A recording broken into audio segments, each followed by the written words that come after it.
My name is Dick Benson with Innovision Health Media. Today we're at Expo West here in Anaheim, California, and I have the opportunity to meet with medicinal chemist Sebastian Balcombe. We're going to talk a little bit about his background in the natural products industry and specifically dealing with liposomal products that he's worked with. But to start with, he gave a keynote speech this morning that was packed. Yeah. So how did that go? It went well.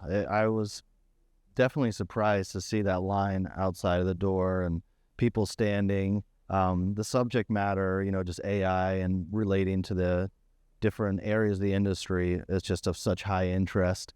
I was pretty shocked to see that many people pouring in there, and the line as I was coming in, it varies so much, on these talks, but yeah, everybody was excited about it. I knew Rick was, he had said, he was most excited about this for years now, so there was a lot building up to it, so I thought it went well. And there was a long line of people who couldn't get in. Yeah, exactly. They need to get a bigger room next time. Yeah, they do. Yeah.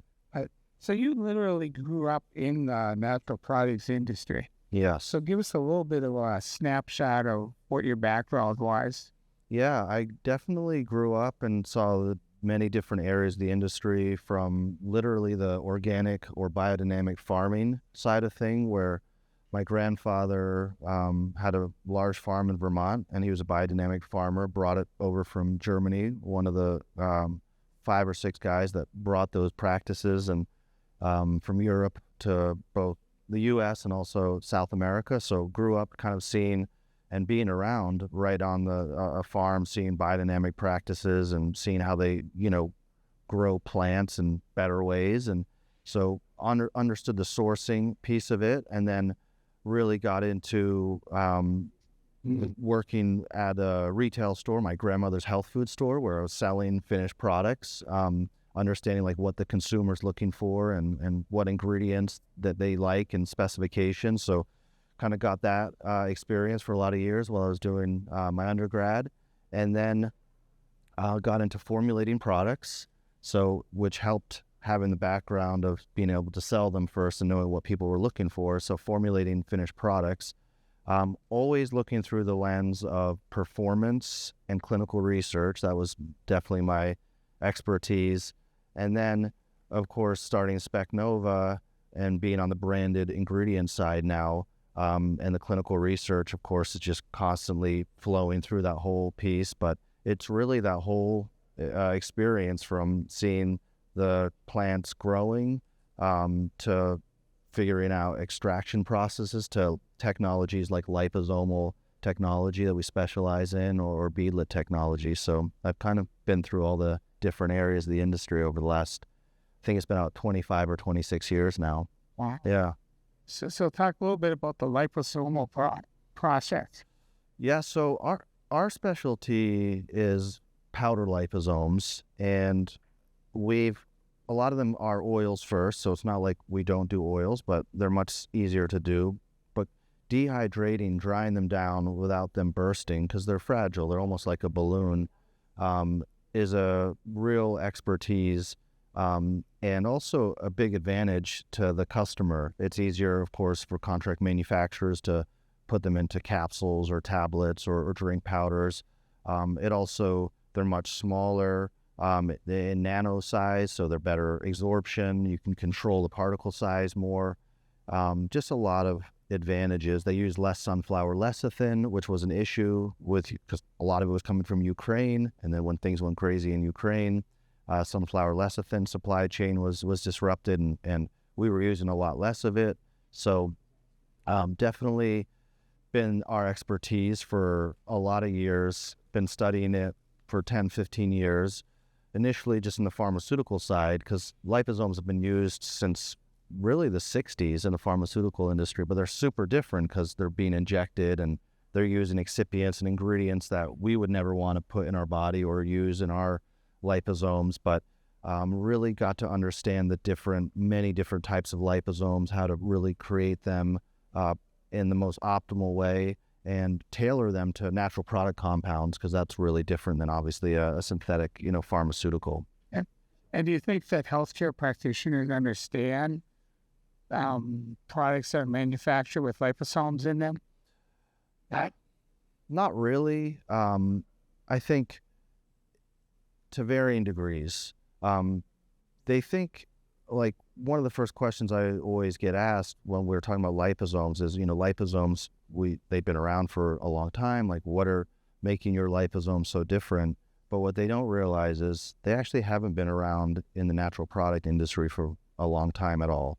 And over the last 7+ years, we've been testing tons of liposomal competitors' products and see that there's literally no liposomes in them. And normally there's no micelles in them either. So people think because they've seen the word liposome that they're taking liposomal ingredients, or they've been in the industry for a long time. And the vast majority of them are not liposomal at all. So I think that's caused a lot of confusion and made us have to go back to restart the conversation, educate, explain the ways that they really need to be characterized and validated. It's complicated, and kind of start the discussion over, almost like a new start. And are there certain finished products that do better with liposomes than others? There's, for the most part, with a few exceptions, most natural product ingredients benefit from being liposome to varying degrees. You have some more on the extreme end, like CoQ10 or berberine, which, dramatically benefit, and then you have maybe a lesser benefit for another ingredient. It really depends on the ingredient, but again, with a few exceptions, the overwhelming majority of natural product compounds, to varying degrees, benefit from liposomes, and some of them in very dramatic fashion, like game changing, like an ingredient that barely worked because its bioavailability was so poor now becomes a hero ingredient or a superstar. So where do you see your company moving as far as new products and new solutions for products? We develop actually really advanced liposomes, which are much more stable when we're actually comparing it to a real other liposome. So we're always working on improving stability. We also create, because there's many different types of liposomes, we like to create liposomes that are, think of one big liposome with lots of little liposomes in them. These are called MVVs. They're basically multi-liposomes or multi-vesicles of liposomes within one. And that's going to be an advantage, because if one breaks, you have another shell, and again, they can be pretty fragile. So typically, by definition, liposomes are defined by size and number of layers, but the minimum definition of a liposome would be having one or more lipid bilayer. So those are the minimum you want to see. So that's one bilayer. But like I said, a lot of the liposomes we create will be a mix. They'll have many, many layers. So better stability. We look to always improve loading capacity, like getting more of that higher load of that ingredient in a liposome.